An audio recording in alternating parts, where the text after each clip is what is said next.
everyone. Let me see. Oh, nice, nice. What's going on, everyone? I am Jack Allen. Welcome to another episode, Conspiracy or Just a Coincidence. So since we're live, let me. I should. So I just switched to Streamyard, and dude, way better. Oops. Let me know I'm live. Okay. Let me just put my. Let me just see if I'm up on live on Twitter too. Let's see. That would be cool as heck, right? Let's see.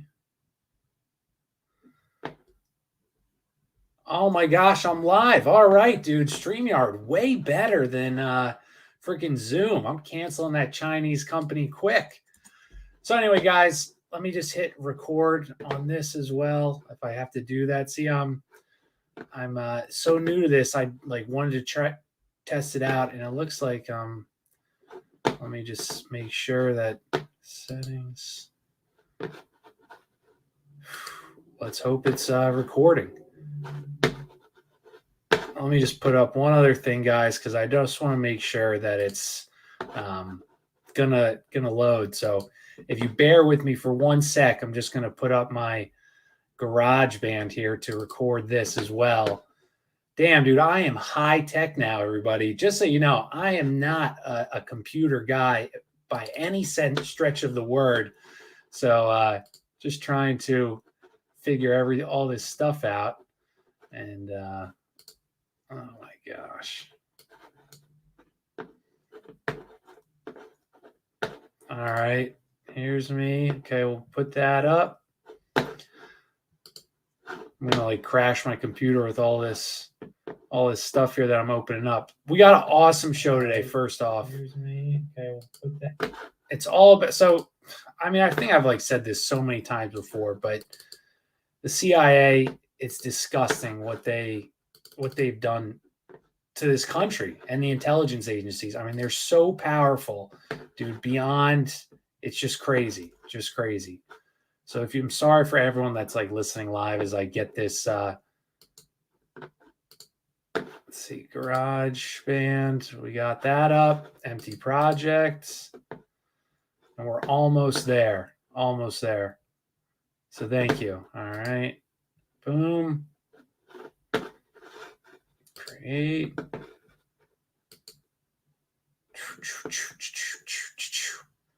All right, now we got it, everyone. Let me hit record and we're going.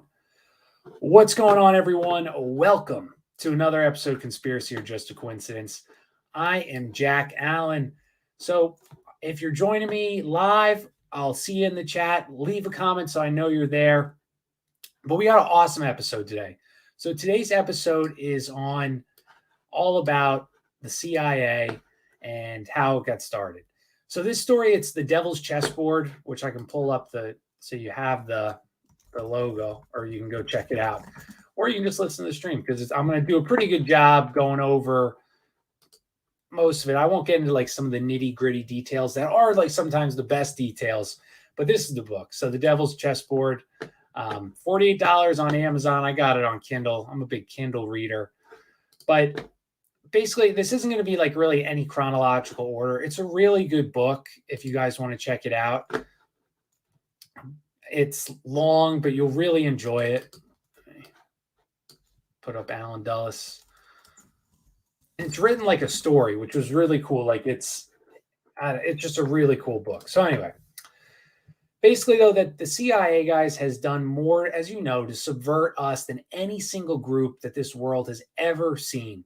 I mean, it is insane. And I did a book on the military intelligence. It's not a new idea. They didn't come up with it. They weren't the first guys to do it.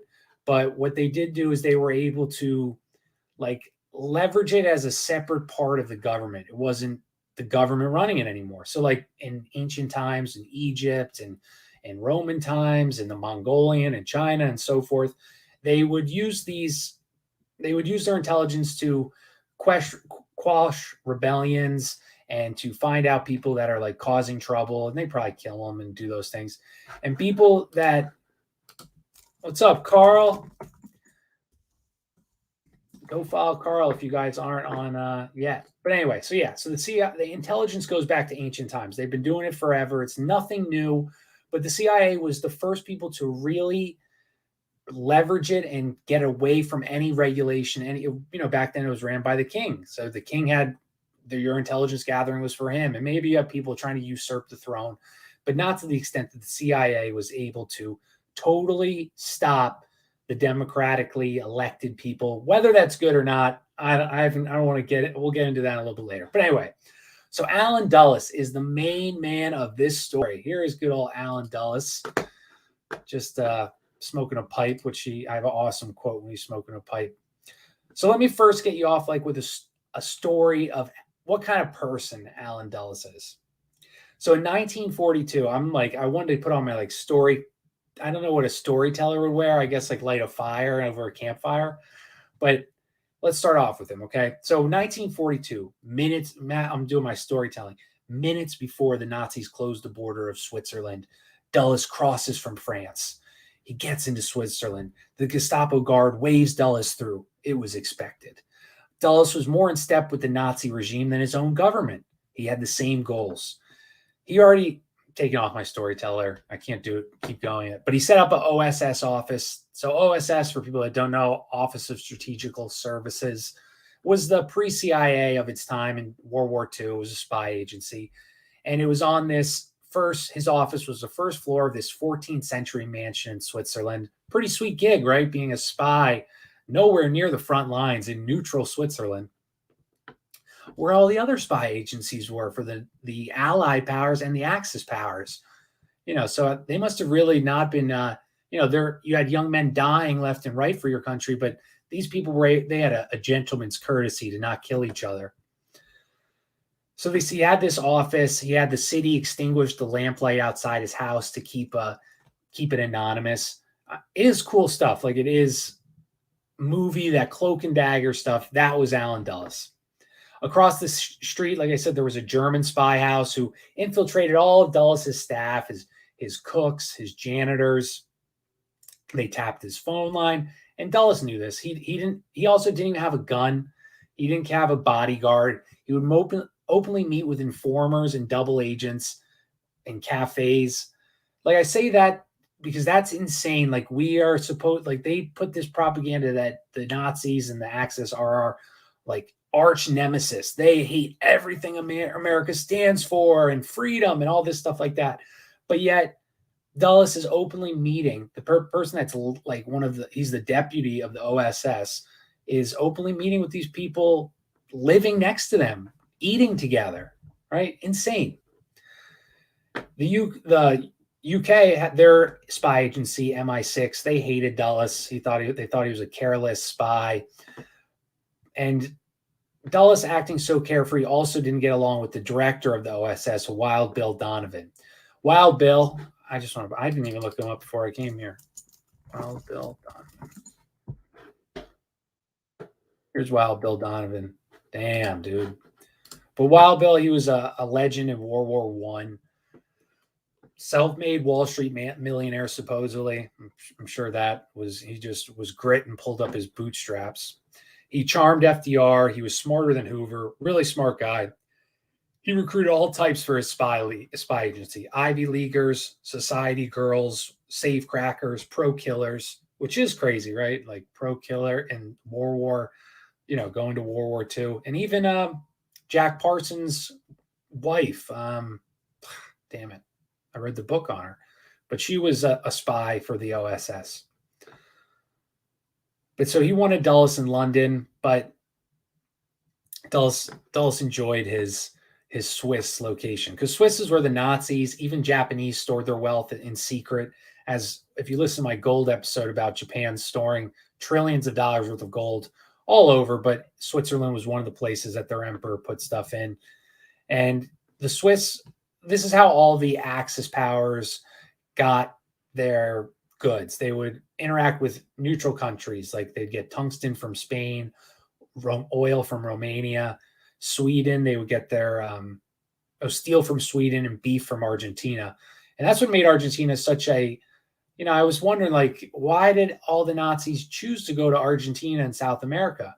Because South America, it was colonized. It obviously wasn't built up like North America, but Argentina had a huge huge city. They had like tons of wealth because of their beef industry and cattle industry. So I found that interesting, you know. Swiss, they secretly took profits, even though they said they wouldn't when they would bank with the Nazis. And Switzerland's there's a whole like topic in there. But before the war, Dulles, he was at this law firm, Sullivan and Cromwell, which they were the center of rebuilding Germany after World War One. They helped fund IG Farben, which is chemical, Krupp Steel, investments that would pay reparations to France and Britain. And they got helped organize the loans from the U.S. government. So the Dulles brothers, they would donate money to America First campaigns, their law firm campaign to keep us out of Europe. They sponsored rallies honoring Charles Lindbergh, who was a Nazi admirer, Hitler admirer. And both brothers had such and this was pre-war, so they're trying to keep America out of Germany for World War II. That's slowly getting up. Why? Because they have all these investments with their law firm there. And both brothers, like I said, they had deep ties to pre-war Germany. They had an office in Germany, and they had signed their letters, HH. I don't know if I'm allowed to say that on YouTube. So, and the Foster, which was Alan's brother, who was in the State Department, actually cried when they forced their office to be closed in Berlin. But by late 1930s, Dulles's views changed on Germany. They continued to work with the financial network, but in 1941, Dulles Allen gets recruited by Wild Bill Donovan, and his loyalties are questioned, but they overlooked them, I guess. And his office originally located in Rockefeller Center, and he shares an office with British intelligence that was in the United States at the time. Well, British intelligence in the U.S. at this time, because Britain, they need us in the war, right? They're already kind of fighting it. I don't know what year this is, but they're involved. So their office in the U.S., because they're running propaganda just on us, just like we did to everybody, it grew to 3,000 people. And they had a little shell corporation. They called it British Security Service. Very creative name. No one would know what that is. But I don't think most people thought about spies not in the sense that we have until James Bond, which is my next part. But they were there because Churchill and FDR wanted to figure out, how do we bring the United States population into the war? 80% at that time did not want to go. The public and Congress didn't want to get involved in Europe's war, as we should. We were an isolationist country. That is the way we started. And each crooked MFer has brought us into wars because they needed all of our people behind industry, capitalists brought us into these wars because they're disgusting pigs. So Stevenson, he was the British head of MI6. Now, James Bond's based off of Stevenson by his colleague Ian Fleming, and he did the dirty work of espionage. He had press contacts in the U.S. He would use them to expose Nazi front companies. Both were vying for America. He would even break into the Spanish embassy, stole secret codes between Franco and Berlin. He was authorized to kill Nazis, any pro-Hitler American business. Dulles was even on the possible hit list. And this is where I think it's a James Bond movie, License to Kill. I think it's one of the early ones. Well, that was because Stevenson, I wish I put his first name. I apologize. But Stevenson had a license to kill essentially anyone he wanted to kill by the British and by the top American governments. He was even consulted 20 years later, when he was an old man, retired, with how to deal with Fidel Castro. So one of Dulles's most important contacts was Thomas Mckittrick. And we gotta pull up these old people because households, we know what Mckittrick. There he is. Now this guy's a real, excuse my language, shitbag as well. So Thomas Mckittrick here, big guy with Dulles. He was created became the president of Bank of International Settlements, the BIS. Now, anybody who's worth their salts in the truther and conspiracy world has heard of the Bank of International Settlements, the International Monetary Fund, the IMF. And I never really knew what the Bank of International Settlements was. So for anybody that doesn't know, the Bank of International Settlements was created as a bank to monitor the reparations after World War I. as any organization, if you do not grow, you die. Like I talked about in the modern school system, everything that is created, it needs to keep growing. Otherwise, it will die. So it grew into a whole new monster. It was so secretive that you could not even peer inside their boardroom, even when it was empty. Janitors, no one was allowed in that room but people of the governing board of the Bank of International Settlements. It was shockingly, it was a crucial financial partner for the Nazis. Now, how did that happen? FDR wanted to ban the BIS, but Foster Dulles' legal counsel intervened, came to New York. They tried to ban him from leaving, the director guy, and Allen was able to pull some strings. In the final months of the war, the director Mckittrick, and this guy right here, tries to confiscate and Dulles tried to both confiscate Nazi assets to get them to so they could get them for America. No. They weren't trying to confiscate it from that. They were trying to get the money back into their corporate capitalist buddies, the people who own the companies in Germany's industry, to make sure that they had their wealth when the war was over. How kind of them, right? And Dulles wanted the most powerful Germans to be returned to power to go against communism. He even sent spies from the State Department. Dulles convinced them that there was nothing to find. So at this point, you're at the end of the war. CIA isn't created yet, but Dulles is gaining his power, and he's probably loving the newfound power that he has. Meanwhile, Foster is back home in the legal space, blocking U.S. to be able to take assets of Farben, Merck. Well, Merck, right? They're still around. Well, they were a Nazi German pharmaceutical company. How quickly we forget, right? Boomers love to hate on the World War II. My grandfather was in World War II. I'm sure many of your grandfathers were in World War II. And I don't want to say this. They want you to believe it's this simple thing, like we were good, this was bad. And it's just we were both bad. We were both horrible. And we'll get more into that in a second. Dulles even destroyed paperwork in his Bern office in Switzerland that could trace funds and anything back to the two brothers. He loved shredding and burning paper. Supreme Court justice declared that both Dulleses were guilty of treason. They wanted, but they were not able to ever get them in trouble. But a Supreme Court justice, someone very powerful. I think I've said this so many times now, but in my opinion, the Dulleses, so they're friends with the Nazis. How do you reconcile that the Dulles brothers, the CIA, as we'll learn, they worked with the Nazis, they helped get the Nazis in industry going, just like Prescott Bush, just like everybody, all these people. But so if they have all this power, right? They get all this money, they make all this money in an industry, then why would they allow the USA to go to war with this huge moneymaker? And my theory that I'm still working on, and people that are not open-minded will really struggle with this. I think I'll be able to prove it kind of in this episode, but that the CIA, the intelligence agencies, the corporate capitalists, it's not that they don't want communism or socialism or capitalism. They don't care which economic system you use. They want you to fight over which economic system. Like, look how evil communism is. Look how great capitalism is. Oh, look how evil communism is. But really what they don't want is a nationalistic style leader.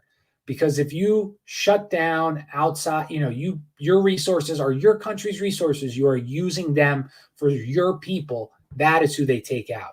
So they built up Germany because it was a huge industry capabilities there. A lot of friends from World War I. So they wanted them to build that up. But then they also, once Hitler got in power, his they maybe helped put him in power to rile the people up. But then they lost the ability to control him.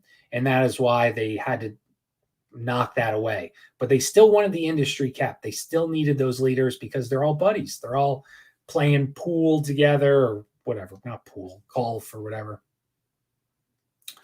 So Dulles even tried to strike a deal that would just remove Hitler and keep the Reich intact.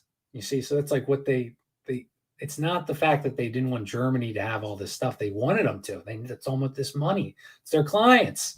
but they didn't want a nationalistic leader who was going to remove corporate capitalists from coming in. So Wild Bill told FDR about Himmler and his deal because he was trying to make a deal with Himmler. Himmler tried to run to Switzerland. He gets caught, swallows a cyanide pill. So where does Foster's stock come from? So Alan Foster, he's got 3 sisters. He's a son of a reverend, just like, Rockefeller wasn't, but his reverend was his buddy. But he was a Presbyterian minister in New York.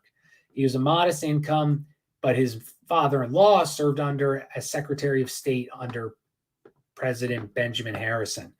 And he's a powerful attorney. Dulles' uncle also worked with Woodrow Wilson as the Secretary of State. There's something there with like these family bloodlines.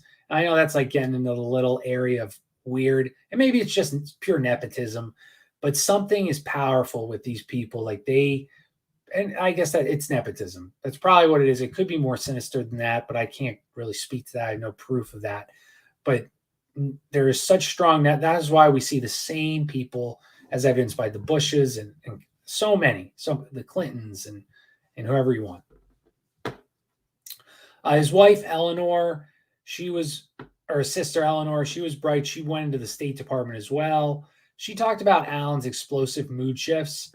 One time they were at like this cabin where they would go in the summer, and he was a strong swimmer, Alan. He was watching his sister drown and floating away, and he just standed there, just looking at it as it happened. And then eventually the mom hears this little girl screaming and runs down from the cabin to save her, while the brother, Alan, just stood there. And he wasn't like upset or anything like that. Alan, and he was like this way with his children too. His son, Alan Jr., which is a real sad story. Imagine your dad's this spy who's got all this power, who probably spent 0 time with his son at all. He didn't.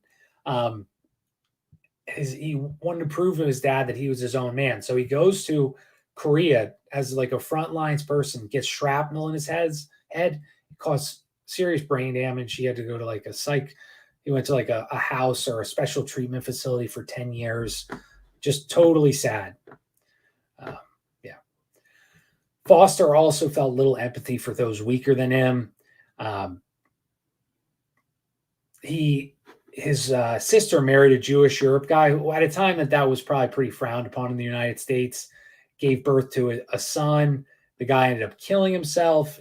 I mean, just his family has a boatload of like psychiatric issues, which is funny how that comes back into MK Ultra. It makes you wonder, like, were they more willing to do that than others, or what?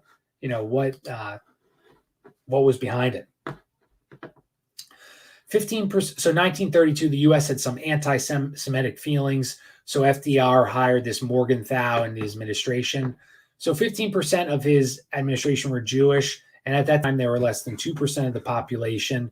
There was rumors that FDR was also Jewish. So I say this because this also could have been a reason why FDR wanted to get into World War II, with the way that the Jewish population was obviously being treated horribly in Germany at that time. So, but the United States, they didn't want to be involved in this German Euro thing, right? We didn't want it. Charles Lindbergh labeled it the looming European conflict, a Jewish war. And that kind of was many Americans' feelings at that time. They couldn't bring, and at one point, tons of Jewish people were fleeing Europe in an ocean liner, and they're sailing around our shores, and we wouldn't let them in because that's how much America did not want the Christian population did not want Jewish people that they labeled, where it was a stereotype that they were communists and radicals, and they did not want non-Christian newcomers. So they would not let these refugees fleeing from Europe to enter the United States. Whether that is morally right or morally wrong, that was the way America was like. I mean, that's not what happens today, right? We have the borders flooded constantly. Hundreds of thousands of people we allow into this country. And I always get down like stupid rabbit holes. And it's not because we're nice and we care. It's not because they need a voting block that they probably fudge anyway. And they need people that they can pay horrible labor that are illegal immigrants that can't claim taxes and can't get a good job. So they get underpaid job picking mushroom. Like by me, Pennsylvania, there's a Kennett Square, a mushroom farm. They live in little, I'm not exaggerating, little like cabin huts, and they pick mushrooms. That's all they do. And it smells like mushrooms, like in the whole place. And do you think that those are Social Security number having legal immigrants that are doing those jobs? No, they're illegals that they pay probably $3 an hour, and you can live in there. It's like how they used to do with the coal mining towns.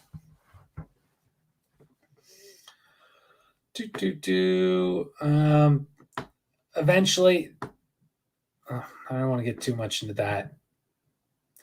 Dulles was less focused on the sadness of the situation in Europe and more focused on the propaganda and how to divvy up post-war Europe to the benefit of him and his boys. So Dulles isn't even caring about, he knows they're going to win. I don't know how, I guess size, that's how you know you're going to win, just the sheer size of America and the Allies' powers. He's not caring what the hell is going on. All he's planning is of how do I keep my Wall Street buddies, my corporate capitalists, and keep their wealth no matter what happens at the end of this war. I don't want to get into that. There's certain topics you just got to be careful. You guys should read the book, though. It's really good. By 1945, Nuremberg was rubble. Let's check out Nuremberg. Nuremberg. I spelled that wrong.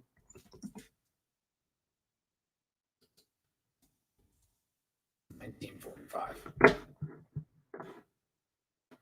So sad. Ah, so sad. So much history lost, everyone. So much history lost. So the whole beautiful medieval city was just leveled in one out in the all of this hard work of this amazing group of people, these amazing German people, was destroyed in 1 hour or in seconds. 30,000 women were killed. Children, civilians, they had no fuel, no food, no money, only cigarettes. So we're not the good guys. We engage in total warfare because of the propaganda that they propagated to make these people seem like the most evil people in the world. But that's what propaganda does. What did they do with the Japanese? They did the same thing when we instigated them. Not we, you and I hate that. When these corporate capitalists wanted to keep that war economy going that they had in World War I. You get two groups that hate each other like they're doing in our own country now, and you get them to fight. And that's what they want. So Goring, he didn't even know he was going to be treated as a war criminal because they're such buddies at the top. He asked, should I wear my pistol or ceremonial dagger when I appear before General Eisenhower? War crimes did not exist yet, everyone. You didn't get charged with war crimes after the Civil War. You didn't get charged with war crimes ever because, as the saying goes, all is fair in love and warfare. And so, yeah. But, the U.S. again had to maintain that these were these evil people not fighting for their country, not like just like our guys. No, they were the spawn of Satan. Just always tricking our population to die in these ridiculous things. FDR and Churchill wanted to just slaughter the top dogs. It was actually Stalin who said, no, let's have a trial for them. Now, it makes you think, they hated them so much they wanted to slaughter them. Or, Goebbels and all those guys. Or, most likely, it's probably that they were afraid of what they would say, obviously. So FDR, he appoints this guy, Herbert Powell, as a rep for the United Nations War Crimes Commission. I think the UN was started by, the League of Nations was Rockefeller creation, right? Somebody listening knows. I think the UN was also created by, was a Rockefeller or a CFR creation at least. So Herbert Powell, who is Herbert Powell? Herbert Powell was inherited tobacco fortune. He was granted land by the British Crown before it was America. That would become the Bronx. Could you imagine that being farmland today? I'm going to look it up. The Bronx, 1700s. I don't think I just want a painting, but I imagine it was just insane, right? 1892. This is horses running through the Bronx. Just so, man, everybody, it always just hurts me when look at this. Wow.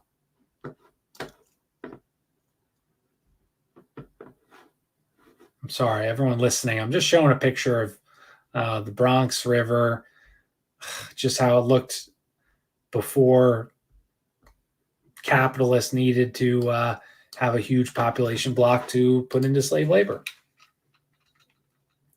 Okay. Oh yeah, Herbert Powell. So he's trying to find out, Nazi war crimes, get the people who are involved with funding the Nazi war crimes, and he's struggling a little bit, right? So he was blocked from actually returning to he came to America for his son's wedding, wanted to go back to Germany to continue his investigation. Well, State Department blocked him from coming. Who runs the State Department?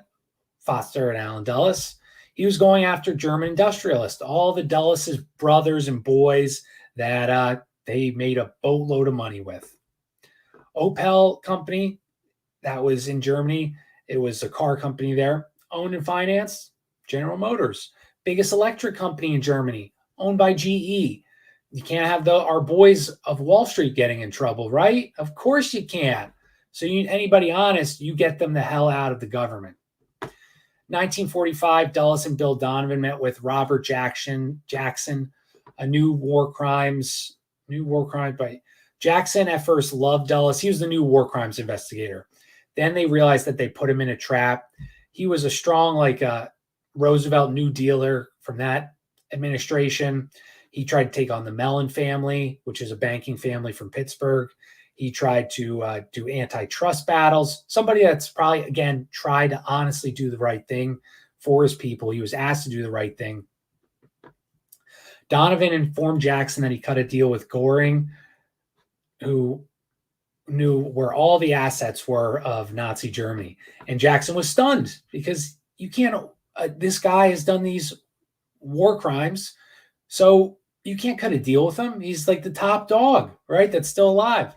And that alone got Donovan taken off the role of OSS chief.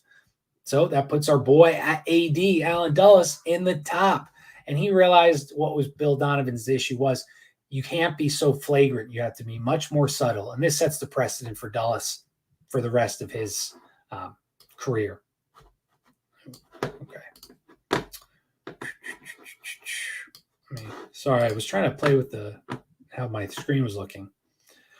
So Dulles, the good old man, let's pull him back up. Dulles was helping Nazis escape through rat lines because he cares about this country. He really wanted the best for them. He was helping them ease into new lives of power in post-war Germany, ones that didn't have to escape Germany. They were all becoming key parts of Dulles' new intelligence organization. So all the people that you didn't hear propaganda about were the people that Dulles kept on. And we all know about Operation Paperclip, and I'm going to go over one that's even before Operation Paperclip, but this is all Dulles is doing.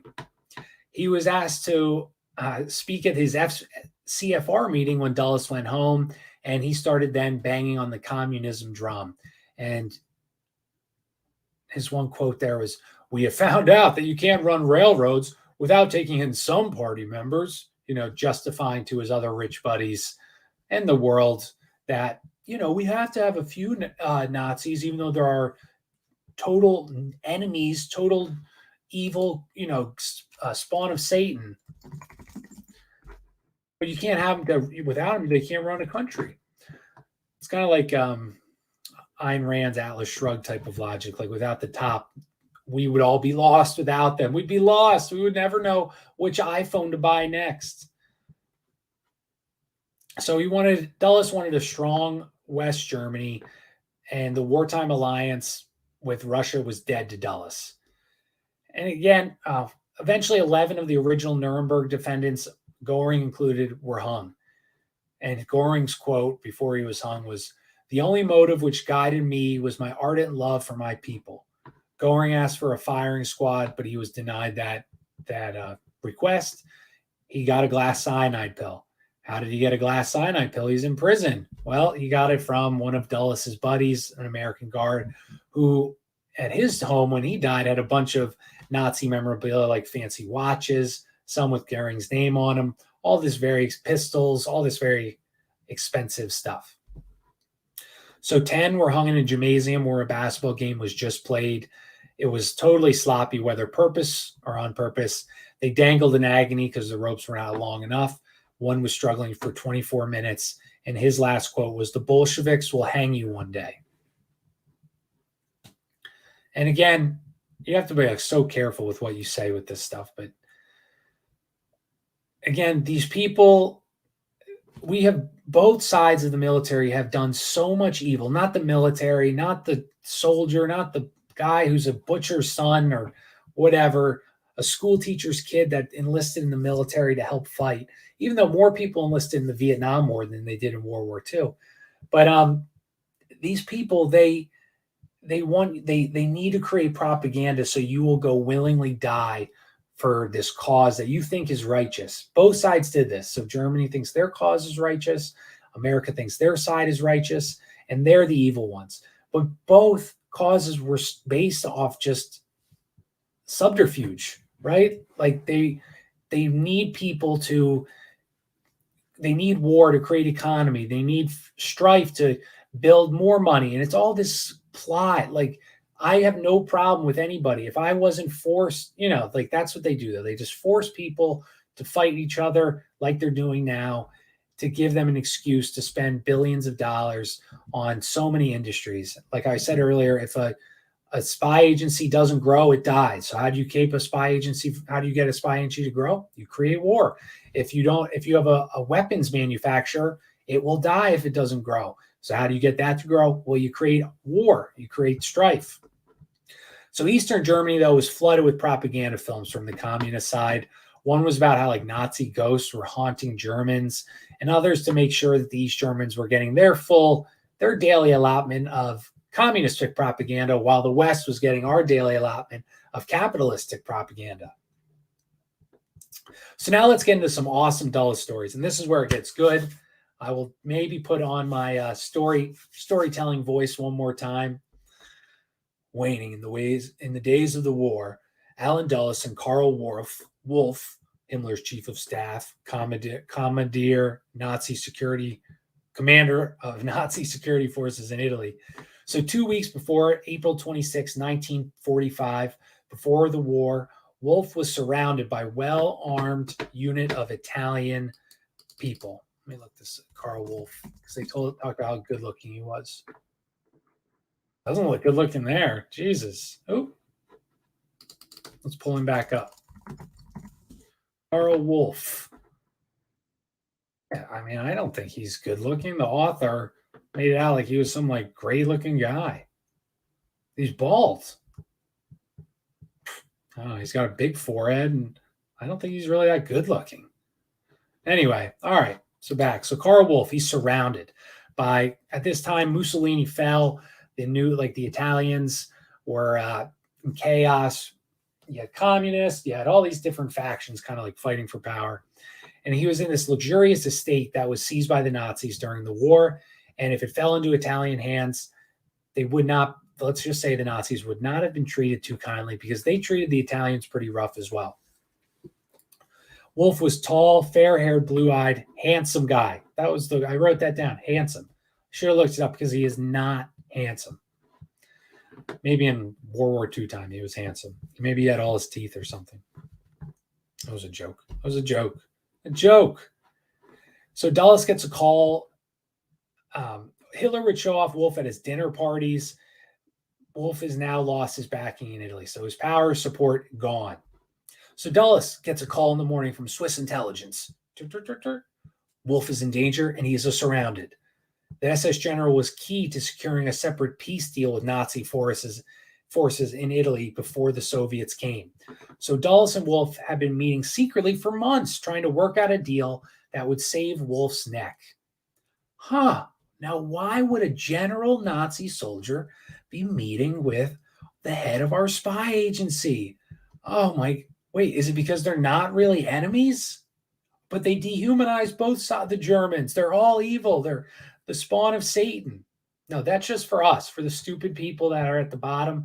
That's the propaganda we consume.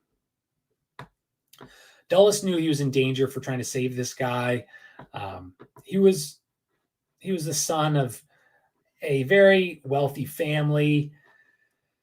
He was a moderate Nazi, and Wolf was one of these moderate Nazis, according to Dulles. So he got enough. So Dulles says, "I got you, bro. I'm coming." He gets 3 vehicles. He calls these 3 some Swiss intelligence, some U.S. intelligence, and then they get 3 vehicles. They cross the Swiss border into Italy. One vehicle carried OSS agent, 3 Swiss intelligence. Second was filled with Italians, and the other one was 2 SS officials. Where is he getting all these SS officials? And Dulles. They recruited them to get through the German areas. So they used they got through because of the SS. They entered the villa. General Wolf was in full USS uniform, even though he's waiting to be killed. So that means he knew they were coming. Changed into his regular clothes for the car ride back. Got him to the train station. Several days of high diplomacy before Wolf surrendered. And this was Operation Sunrise. So Operation Sunrise was the way that Dulles first got his Nazi buddies out of being tried for war crimes. And he did this by saying that they helped negotiate a peace deal. And so in return for that peace deal, they would let him out. So like this guy, Wolf, he controlled like the power plants and hydro plants because he was by the Swiss Alps, in Italy.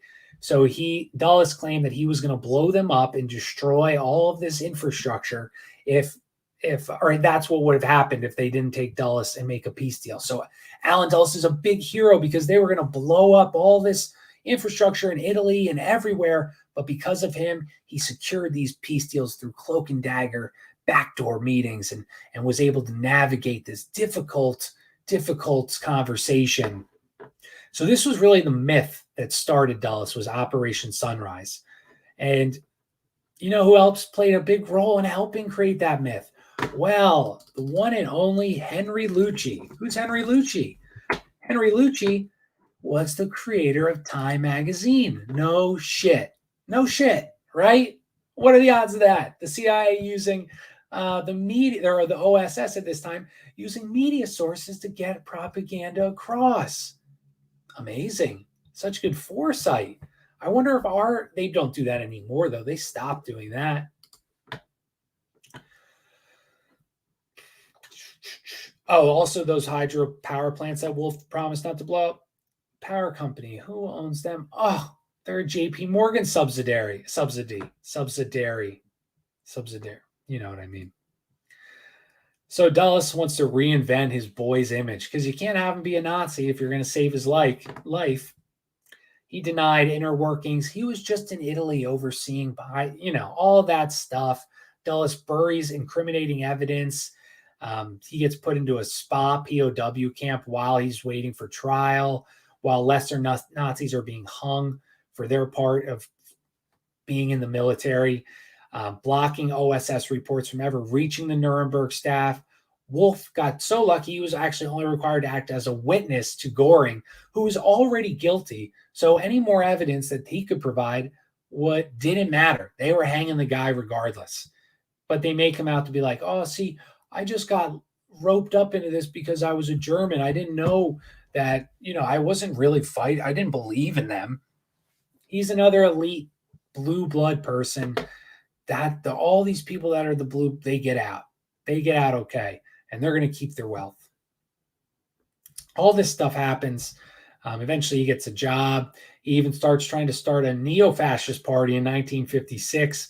He even asked the government for $45,000 for all the stress that they caused and all the stuff he lost because we took too long to do it. All right, we're going to end this story. Wolf wasn't the only one. I don't want to you should read the book if you really are interested in it. But, I do my best, like just pick out the pieces that, I typed the wrong, it's Doleman. So Eugene Doleman, that's this guy right here. next to Hitler. Eugene Doleman, oh, he's not a good-looking guy. He's a homosexual, degenerate, a drug addict, and he was also in Italy. But they like him because he can speak Italian, so he has connections to the Italians. He can be their spy, Alan Dulles' spy in Italy, while they're trying to keep Italy from going to the communists. So they provide him a fake identity. They send him to the Catholic Church, which willingly protects him and puts him in a drug rehab of that time, which actually wasn't really a rehab because they had drugs in the location.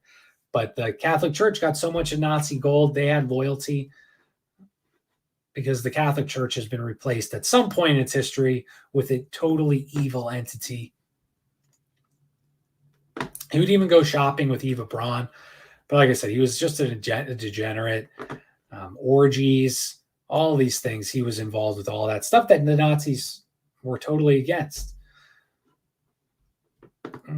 He even had the phone numbers when he finally gets tracked by. So at the time in the U.S., you have the OSS, the beginnings of the CIA, Dulles' crew, and then you have honest, true believing Americans trying to do the right thing that work for the State Department. So they're hunting Nazis. These people, the propaganda, they are subhuman, all this stuff like that.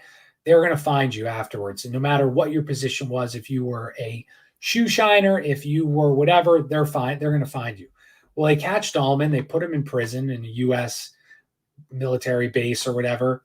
And surprisingly, Doleman calls Angleton, who is Dulles' second in command, and they get him out. They get him out. He goes to Frankfurt. Okay, wait. This part's good, and then I'm going to get over this because it's the same point as the other thing. So one guy, they get out. There's this thing called the Center Intelligence. It was a CIC. It was like the Nazi hunting thing that I told you about. Well, anyway, so this guy, he's got evidence now that Dulles and Angleton and his boys are helping Nazis escape and giving him freedom and getting him freedom and money. He's got evidence on him. And so he gets called off. He gets asked to go to Frankfurt. And ironically, in Frankfurt, one of the only buildings left untouched was IG Farben's complex, which was huge, a monstrosity. How lucky, right? The place that's making chemicals for warfare is left unbombed by the Allies. Did they have anti-aircraft turrets on their front gate? No, they did not. But anyway, he gets off the train. So he gets off the train. There's a car parked there for him it's supposed to be there. He gets into the car. The driver, he keeps driving, and it's late. The dude's tired. And then he realizes, hey, where are we going? We're supposed to go this way. And the driver says, no, I want to show you something. And the guy says, what? There's just rubble. I don't want to see anything. What are you showing me? So then they keep driving, and the guy's got a gun. So this guy, the guy that was catching Dulles and his boys, has a duffel bag. He says, leave the duffel bag, come with me. And he takes him back into this rubble with his gun. He has no choice. I thought he was going to kill him, but he did not kill him. He said, all right, let's go back after 20 minutes. They go back. All of his papers, his duffel bag, his binders, all of his information on Dulles and his boys are gone. And he realizes that he got beat by Alan Dulles and the Spy Master. And that's the kind of guy. This Alan Dulles was a brilliant guy. He knew what they were going to do before they probably even knew what they were going to do. Okay. All right. We're great on time. Let me see. Useful people. Alan Dulles' wife and mistress. This is his mistress, Mary Bancroft. Whoa, she's old there. Let's see if we can find a young picture of her. Here's Mary Bancroft. Okay, I guess. I don't know. Alan Dulles is an ugly dude, so what do you expect? But so Mary Bancroft, who would attend seances trying to communicate with aliens with a bunch of other U.S. intelligence big names and corporate capitalists. And there we see again the demonic entities getting involved with the intelligence community. Weird, right? And I know that like there's simple, but there's a deeper connection here. Like spies since John D. and Edward Kelly in 1500s communicating, writing the Enochian language, since Aleister Crowley, since Mary Bancroft and Alan Dulles, all these people are involved with alien communication, aka demon worship, or demon trying to communicate with demons. It's just so weird, right? Weirdly enough, Clover and Mary, they're actually friends. So Clover is Alan Dulles' wife, and she's friends with Mary. Oh, Clover, here she is. But they're friends. They like just accept the fact that their husband sleeps with both of them. And they start both seeing Carl Jung. Carl Jung. And Carl Jung was the king of psychiatry, that analytical psychoanalysis. And Alan liked him because he would psychoanalyze like Hitler and other people that he felt threatened by. But I found it just crazy that, again, so not only are these people involved with the seances, but they're also involved with, already we see the MK Ultra beginnings with Alan Dulles respecting Carl Jung a lot. He loved his analysis of Hitler and all these powerful people. He thought it was so amazing. Whether he was just saying broad stroke things that end up some being true, but you can see where this comes into play. I just found that very interesting. Dulles, after World War II, before the CIA officially started, he went back to work for Sullivan and Cromwell, but knew he wanted, my leg's itchy. He gets elected as the CFR president. Oh, wow. Great company in there, right?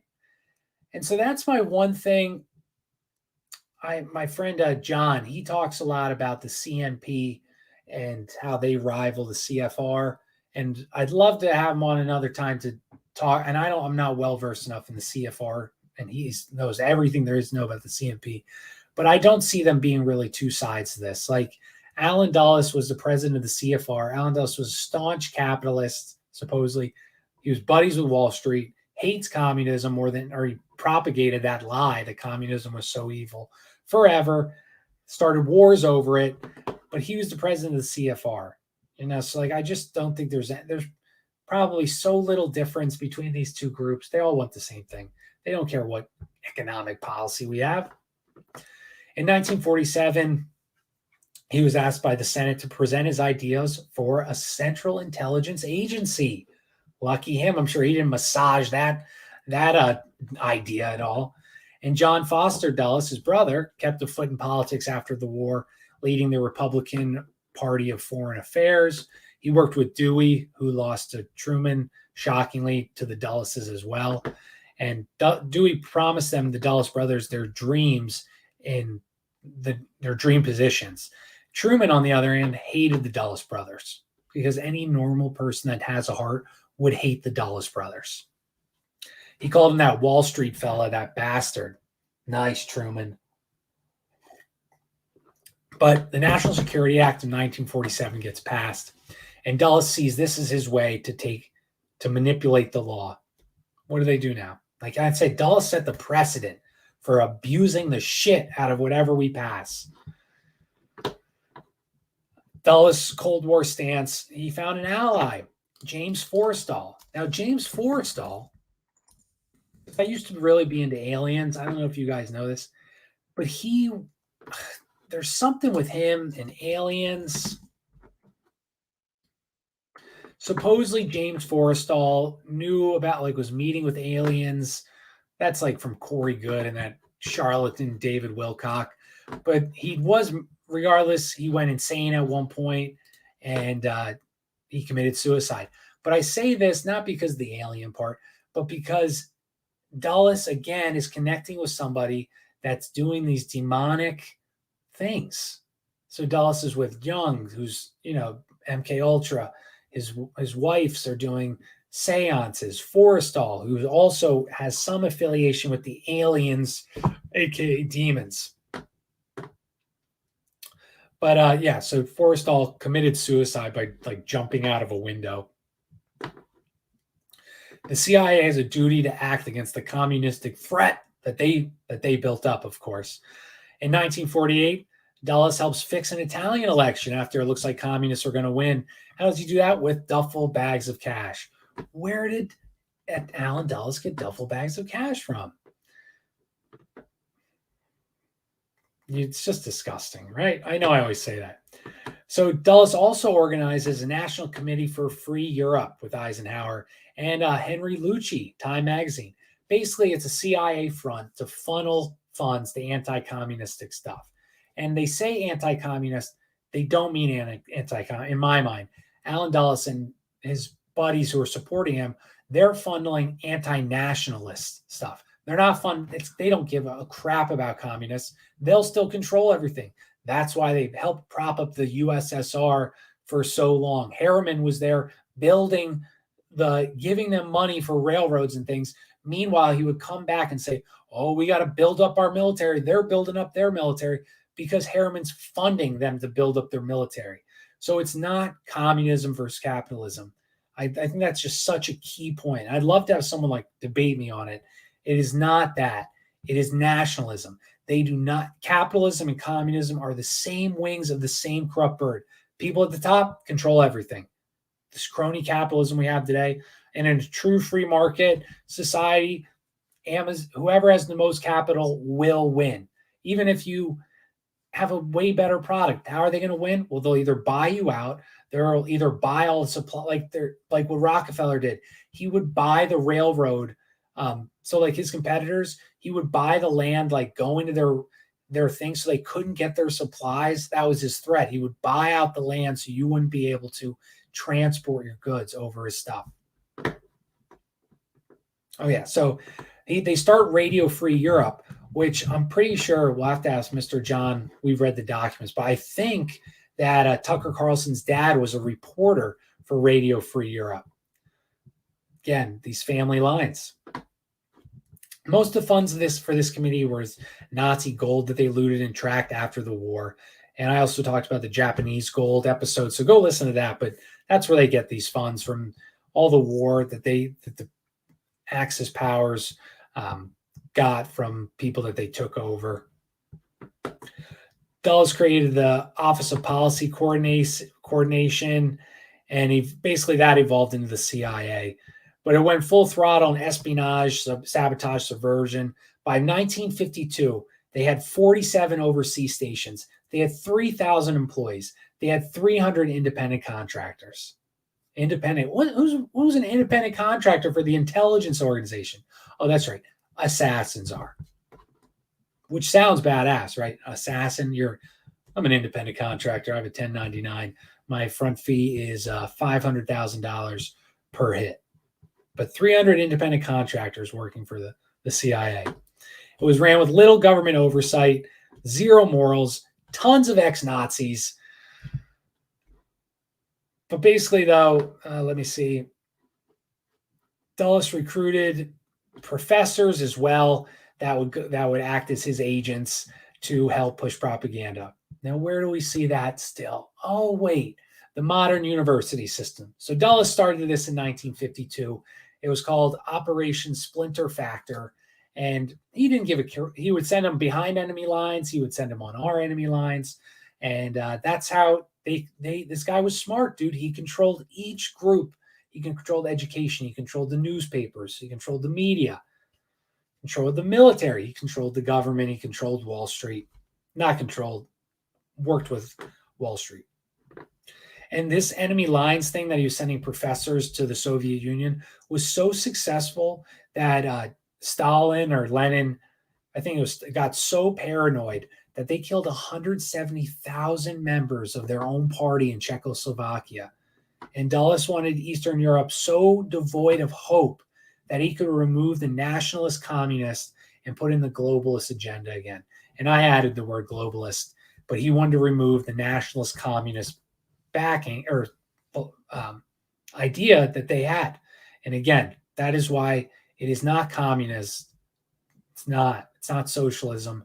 And that's going to be so hard for people because we've been brainwashed with propaganda, especially like libertarians that say like, oh, the free market would solve all of these problems.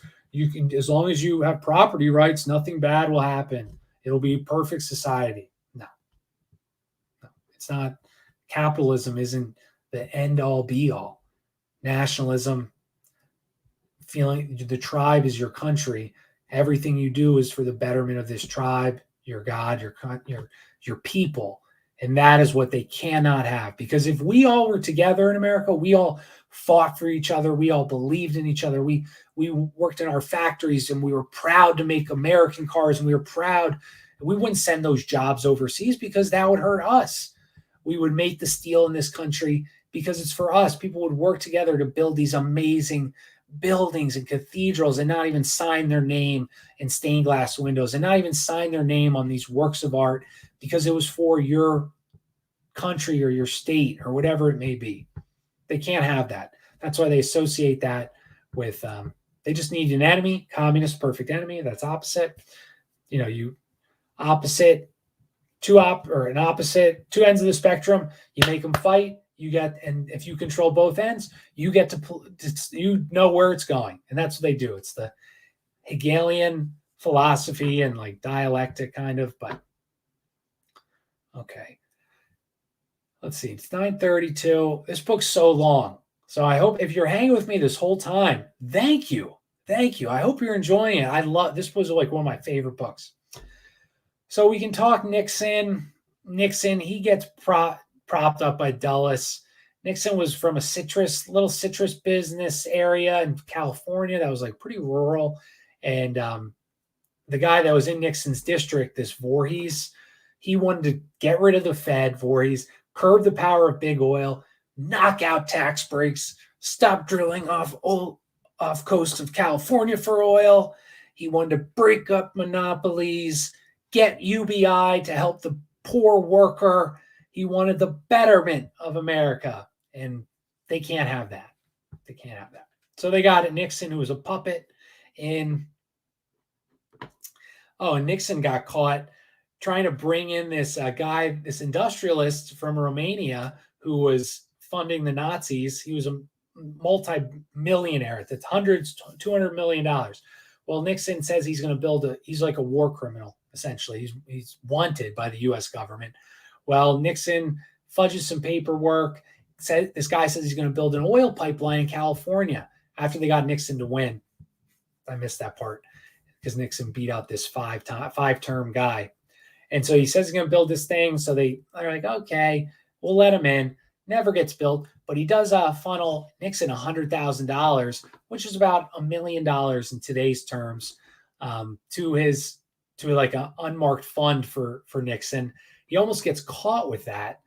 He does get caught with that. The director of the CIA at the time was this guy, Beadle Smith, who was devoted to Ike and the CIA, and he made that evidence disappear. So in 1952, all their hard work came together. Dulles was CIA, Foster was head of the State Department, Dwight Eisenhower was president. And let me see, I don't want to keep you guys too long. Oh, okay. Well, yeah. All right. Sorry. There's this guy, the sociologist Wright Mills, in 1956. I'm sure they said he was a communist then. That's what they like to do. He wrote that he wrote this thing called The Power Elite. And he said, it is ruled by those who control strategic command posts, big corporations, machinery of the state and the military. The U.S. is a democracy in name only. He recognized that the corporatists, the politicians, and the in-betweens make deals happen. They are the invisible elite. In 1956, he was an OG conspiracy theorist before the JFK. Badass, right? I don't know anything else about him, though, so could be speaking out of turn here. FDR wrote to Colonel House, Woodrow Wilson advisor, as you and I know, it is a financial element in the larger centers and has owned the government since the days of Andrew Jackson. And FDR, like I said, he is not a good person. not a kind man. He sold America out just as quickly as Woodrow Wilson did. And literally, probably since Andrew Jackson, we have not had a president that wasn't backed by big corporations in Wall Street. So sad, dude. Or it was planned. Maybe it was never meant to be this amazing place that we are told. But yeah. All right. I want to get to the good stories of Dulles. So McCarthy. Oh, perfect. Perfect. We're in a perfect spot, guys. All right. I'll be done in 15 minutes. I hope you're enjoying it. These are the best parts. We're ending on a bang. All right. So Dulles. Now he's got power. He's got power. So what's he going to do? Oh, McCarthy scared Dulles. Dulles had pictures of Hoover giving his aide oral sex. Blah, blah, blah. Okay. Iran, 1950s, 33. Shah of Iran is being ousted. 1953 Shah of Iran. Just so we can see. And the author said this guy's a good-looking guy. Oh, he's a little good-looking. He's good-looking here. Okay. Shah of Iran. So the Shah of Iran, he's a fancy dude. He's got mink coats and black diamonds from Stalin. He's got fancy glassware from the U.S. Wall Streets. He's got all this money. Why are we funneling all this money to him? Well, he gets ousted in his government. They hate him because he's a rich prick, and nobody likes a rich prick. He gets put into an Italian hotel, the Excelsior, which is a huge CIA spy meeting hotel. And the CIA on the fourth floor of it, essentially, with spy rooms next to the spy on the other rooms. But he gets in there because he gets ousted. Now, I know this is going to hurt people to say, I am reading a book by Hans Hoppe, which he's was a libertarian, but he's basically a monarchist person, that was the best form of government. And that is how you protect your people with a nationalistic agenda, with a king, a divine right of king. And you have bad kings, you have good kings, but you will at least be able to keep the resources for your own people because the king has feared of being overthrown. So this guy was a bad king. He did not keep the Iran's oil for Iran. Ousted. He runs like a pussy that he is. He runs to Italy. By the next day, mobs. Oh, coincidentally, as he arrives in Italy, Allen Dulles was on vacation at the same place. He walks out. He says, "What a surprise to see you here, Shah. Geez, what are the odds of this? That we're both in Italy at the Excelsior Hotel? Oh my God. Wow. How crazy is that?" So the next day, mobs are running and rioting the streets of Tehran, where the CIA was financing some rebels. Oh, what are the odds of that? Reason. Why would the CIA be financing rebels in Tehran in 1953 and 52, 53? Well, it's because America loves democracy, guys. And even though the Iranians elected a prime minister, Mohammad Mossadegh, they did it wrong. We love democracy, but only if it's our democracy that we want. So, who is Mohammed? He's a nationalist, a patriot. He antagonized the British colonial rule and ran on nationalizing the Anglo-Iranian Oil Company. This was the third largest oil-producing company in the world. It ruled Iran with an iron fist for the 20th century. Any labor revolt, they slaughtered you and your family. They had hellish working conditions. I mean, it was slavery. Okay, right? It was our coal mining. It's all that stuff. The CIA wasn't only involved. MI6 was also involved. Another intelligence agency helping. They love democracy too. That's why we must be such great allies. He was also trying to undermine Mohammed's presidency. But the Dulles brothers were more than willing to lend a helping hand to their corporate Wall Street buddies. Eisenhower had an antitrust case going against the seven sister oil giants for price fixing previously to this overthrowing of Mohammed. And what they do? Well, Mr. Foster got it changed from a criminal charge to a civil charge, and it went away. Maybe they paid a small fine. It was nothing to them. In 1949, before this revolt, the Shah signed away $650 million to Overseas Consultants, Inc. That this Overseas was corporate capitalists that are going to help modernize the country. In exchange, we'll do this. Give us $650 million oil. We'll make your place look like New York City. All right, buddy? We'll make it look great.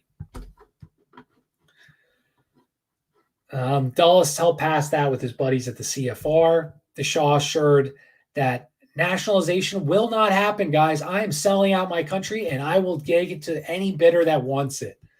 So that's what the Shah said, and I think the guy I showed you with the mink jackets. Eisenhower, who reminds me of like my pop, they like look similar because they're both that like age. But Eisenhower, like he wasn't a bad guy. That's why I don't think Eisenhower. He was a war general. He realized at the end that this was insane. But he gets picked as president because he's respected. He was a general in this amazing victory for the United States that truly solidified our power as a world power, if not the world power. And so he gets picked. He trusts these people that fought in the war with him, meaning the Dulles brothers and these other Wall Street buddies that he, in his mind, they're hard workers. That's why they got there. They're the smartest people. Are they ruthless? Maybe, but they're not too immoral. But they are so he loved golfing with like Coca-Cola CEOs, GEC, all these people who built stuff because in his mind, they were smart guys. And they were smart guys, evil, but smart. And so Eisenhower, during this revolt, right before the revolt happened, he said, guys, instead of the CIA and us toppling this government, because he's being told he's a communist, why don't we give them $100 million loan to help them get their country so it can become a great place like America? Dulles says, so they tried to bribe Mohammad Mazda. He held strong to his beliefs. He loved his people. They were proud of him. He had almost unanimous support. Dulles scared the president, saying, if Iran falls to the commies, Soviets will control 60% of the world's gasoline. So Eisenhower obliged the toppling of the Iranian government. Dulles had his good old Henry Lucci, people from the Washington Post, from the New York Times, all of his journalists on his payroll, claiming he was a stooge for the communists. And that's why the CIA had to help install the Shah back in power. The guy who's not he's a true capitalist, loves his people, great leader, capitalist. And Mazda, as I just said, they labeled him a communist.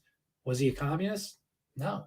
He wanted to keep Iran's resources and raise his people up and have them live a better life. And you can call that communism. That's what they want you to think. It's not. It's nationalism. It's wanting the best for your people, as any leader would want. But we don't have that. All right, last story. I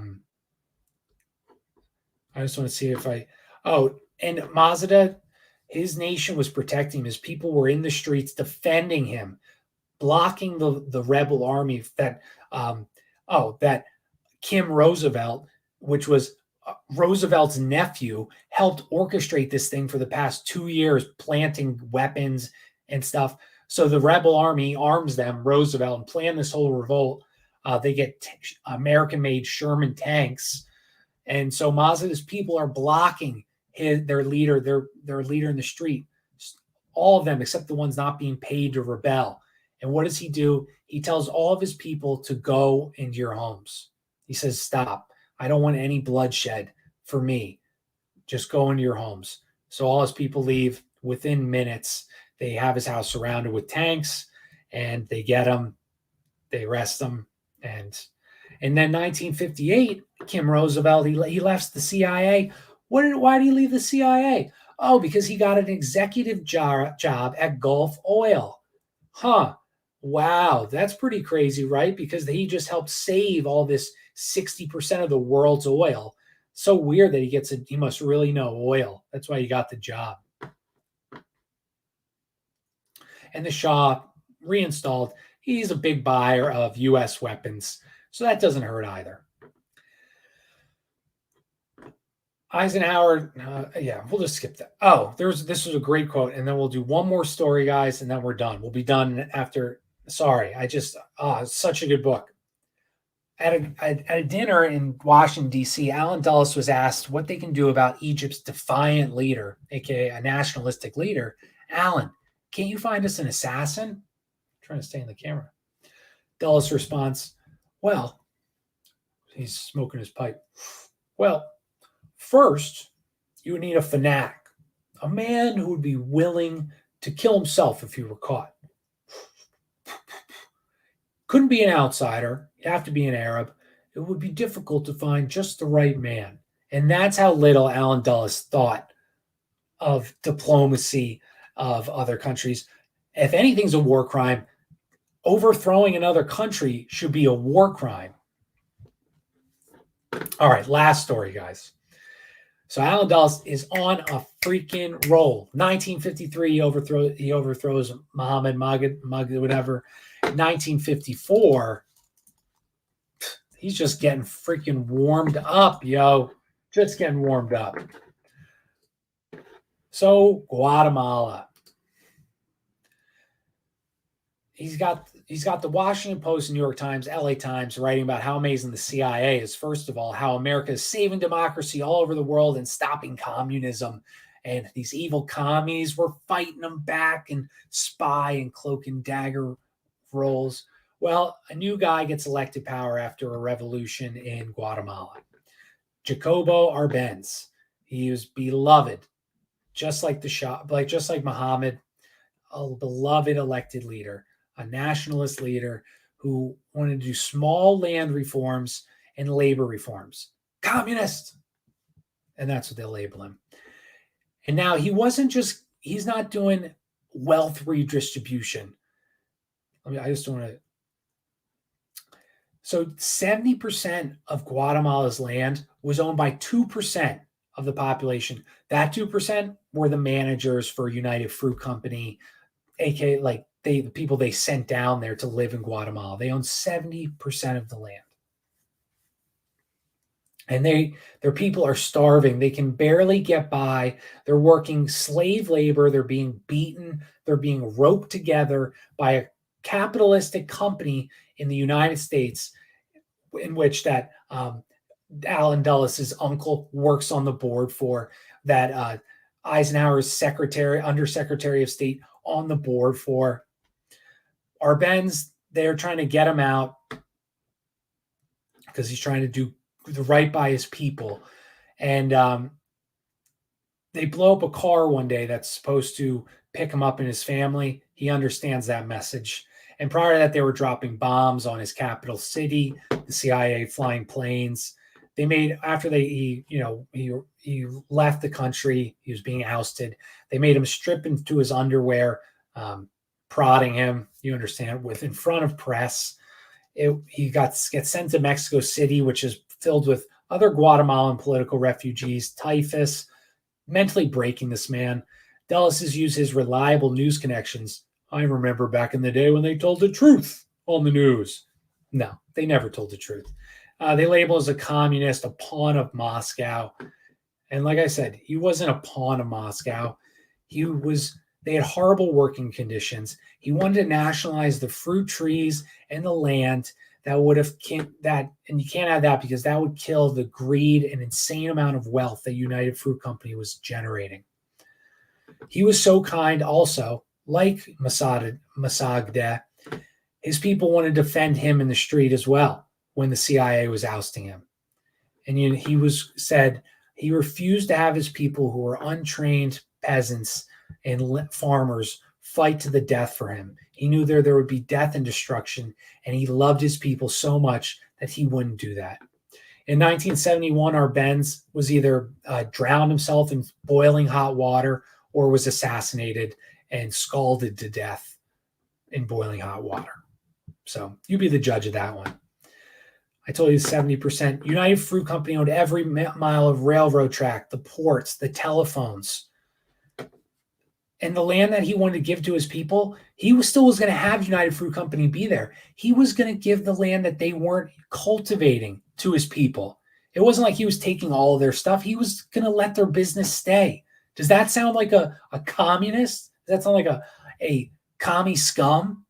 No, dude, this is what everything we've been told is false.